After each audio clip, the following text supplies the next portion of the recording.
587번 정성훈 증인신문조서 군사법원에서의 증언 내용인데요. 제시 한번 묻겠습니다. 정성훈은 군검찰 및 군사법원에서 증인이 12월 3일 그 저녁 7시경, 19시경이에요. 19시경 선관위 3곳, 그리고 여론조사 기관 꽃의 위치가 어디 있는지 확인해 보라고 지시하였고, 12월 3일 21시경 정성우가 선관위 3곳 및 여론조사 꽃의 위치를 보고하자 우리가 여기 들어갈 수 있어라고 말하였다고 증언했는데, 증인도 정성우가 이렇게 증언한 건 들어서 알고 있죠. 저희 군사법원 겁니까? 예, 군사법원.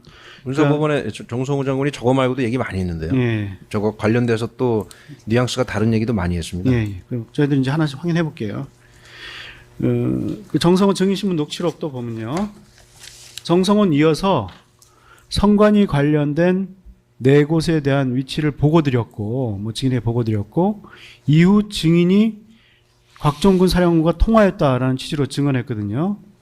통화의 내용에 관해서는 여인영 증인이 곽종군 사령관에게 형님, 선관위 어디지라고 물어보니 곽종군 사령관이 선관위가 과천에 있고 관악에 여심이가 있다, 연수원이 있고 여론조사 꽃도 있다, 우리 애들이 거기 들어갈 거야 라고 답했고, 다시 증인이 곽종군에게 형님, 연수원은 뭐지라고 물어보니 곽종군 사령관이 거기 서버가 있대 라고 답변했다고 증언했는데, 증인도 이와 같은 정성우의 증언 내용은 알고 있죠. 지금 그 뒤에 이제 곽종군 사령관이 증언한 내용도 계속 보여주실 거 아닙니까 지금? 예, 일단 천천히 물어볼 건데요. 예. 이렇게 정성우가 진술하고 있는 것은 알고 계시죠? 네. 예. 그다음에 여인영 증인의 증인신문조서 제시하겠습니다. 증인은 2024년 5월 13일 군사법원에서 그 정성우의 해당 증언에 관해서 그 21시경이 넘었을 시간에 곽종군과 증인이 통화한 기록 자체가 없습니다. 계엄이 걸리지도 않은 상황에서 정성우 앞에서 곽종군 사령관하고 통화하면서 형님 어쩌고 해가면서 여심이 어쩌고 해가면서 그런 통화를 상식적으로 할 수가 없는 것입니다. 통화한 기록 시간도 안 맞고 정성우 앞에서 그렇게 얘기할 리도 없고, 그 통화의 상대방이었던 곽종군 선배도 통화가 긴가민가 하다고 하고 형님 어쩌고 하면서 증인은 평생 그런 말 쓰지도 않습니다라고 이렇게 증언한 사실이 있으시죠? 증언한 내용이 있는지만 묻습니다. 저희 군사법원 기록인가요? 예, 군사법원 5월 13일. 맞습니다. 예. 증인은 지난 기일 이 법정에서요, 정부 비합헌 통화 내역을 처음 본다는 취지로 증언하셨죠. 어느 거요? 정부 검사가 제시하는 정부 비합헌 통화 내역은 처음 본다.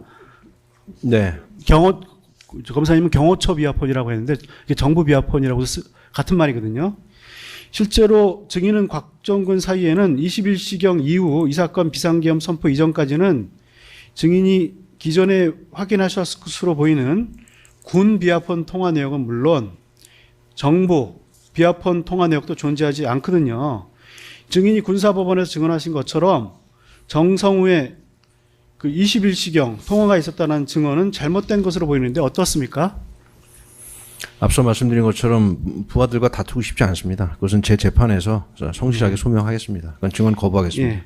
증인은 군사법원 증언 중에도 증인 자신은 곽종군 사령관을 선배라고 호칭하는데 증인은 곽종군 사령관을 형님이라고 부르진 않죠.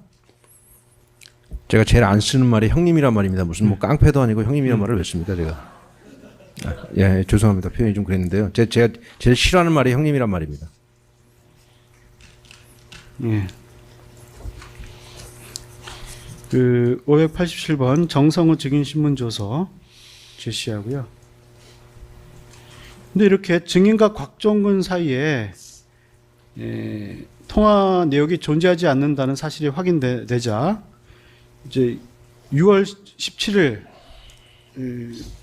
2025년 6월 17일 같은데, 예, 2025년 6월 17일입니다. 군사법원 24년으로 된 거 다 25년으로 바꾸겠습니다. 죄송합니다. 25년 6월 17일 그 그 정성호에 대해 증인신문을 하면서 군 검사가 군사법원에서 정성호가 진술한 통화를 21시에서 시간을 땡겨가지고 20시 23분경의 통화인 것으로 전제하고 질문을 하고 정성호는 이에 대해서 어떻게 답변을 하냐면요. 검찰 특수본에서 얘기할 때는 어떠한 이유인지 그 전에 통화가 이루어진 것 아니냐라고 하는데 하여튼 그 시간대에 있어서는 약간 시차가 좀 다를 수 있다고 보는데 정성호는 이렇게 20시 30분경부터 21시경 어간으로 그러니까 정성호는 그렇게 추정하고 있습니다라고 증언해서 21시경 통화가 있었다는 기존의 진술을 변경하는데 증인도 이와 같은 정성호의 진술 내용을 알고 있습니까? 그러니까 그 사실은 알고 있습니다. 네. 증인은 그 20시 23분경, 그 8시 23분경 12월 3일에 정성우를 옆에 두고 곽종군과 통화한 기억이 있습니까? 그것도 그 군사법원 공판 기록에 보면 다 나와 있고요. 굳이 여기서 자꾸 거듭다는 말씀을 드리지만 뭐 부하와 함께 네가 맞고 내가 맞고 하는 말 하고 싶지 않다고 지금 계속 말씀드리고 있습니다. 그러다 증언 거부하겠습니다. 정성호 증인신문 녹취서 제시하고요. 정성호 1차장 이 법정에서 증인으로부터 네 곳에 대해서 우리도 들어갈 수 있어. 그래서 들어가면 전산실 출입을 통제하고 민간 수사기관에 넘겨주면 되고 그렇지 않으면 상황이 변하면 우리가 서버를 카피할 수 있어. 그러면 뭐 서버겠죠. 서버를 떼어와야겠다. 떼어와. 라는 이야기를 들었다는 취지로 증언했는데 증인은 정성호 1처장에게 해당 지시를 한 사실이 있습니까? 저것도 증언 거부하겠습니다. 추가 증거서본 170번 증인 헌재에서 증언한 내용 좀 보여드릴게요. 헌재에서 2월 4일 날 증언한 내용인데요. 증인은 정성호의 해당 진술에 대해 헌법재판소에서 이렇게 진술했어요. 지난 길 검찰 특검의 신문에 대해서 이렇게 진술하신 것 같기도 한데 같은 내용으로 증인은 방첩사령관으로서 지난 1년간 사이버 관련된 여러 건의 조사, 수사, 사건 이런 것들을 실제로 지휘를 했습니다. 다시 말씀드리면 사이버와 관련된 법적인 기술적인 상식이 있다는 그런 뜻입니다. 예를 들어서 서버를 떼와라. 서버가 요만한 PC 한두 개 크기입니까? 서버는 기본적으로 큰 방 서너 개 가득 차 있다는 것을 증인은 당연히 알고 있습니다. 그런데 서버를 떼와라? 그건 말도 안 되는 소리지요. 라고 증언했는데 당시 증인 헌재에서 기억에 따라 증언한 것이죠. 변호사님, 제가 저 얘기한 것 때문에 지금 위증죄로 구속된 사람인데 그걸 저한테 물어보면 제가 뭐라고 대답하겠습니까? 이 부분입니까? 네, 전 뭐 증언 거부하겠습니다.